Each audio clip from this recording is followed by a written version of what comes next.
Good morning. My name is Charles KAHUTHU. I'm the CEO of the East African Chamber of Commerce, Industry and Agriculture. That's a regional apex body for the Eastern Africa member states. I'm also Vice President of the Africa Business Council, covering the same region. And recently, I was also elected as the Vice President of the Organization of Africa, Caribbean, and Pacific States Business Forum, which has actually brought us here to undertake discussions on what is the way forward for the private sector in the OACP member states, and more so for the region which I represent.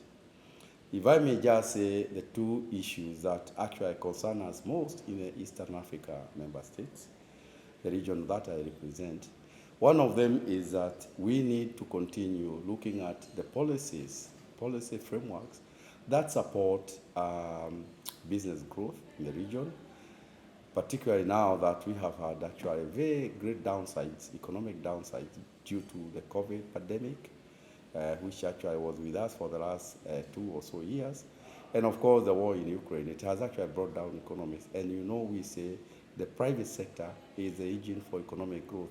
If the business cannot be able to thrive due to the enabling policy environment, then of course the economies of countries suffer. So that is one point. The next point, of course, is connectivity, and more so connectivity between countries through infrastructure.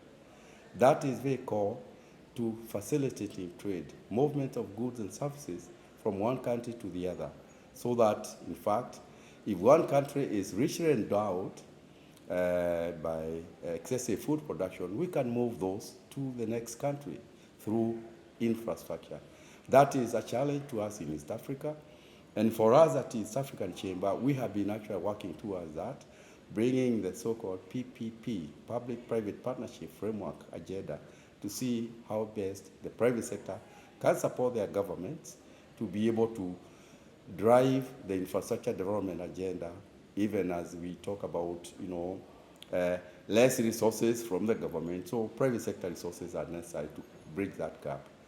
So in essence, that's why we are here, to share those lessons with other members of the Business Forum from other regions in the Pacific, in the Caribbean, and in Africa's 4 regions that constitute the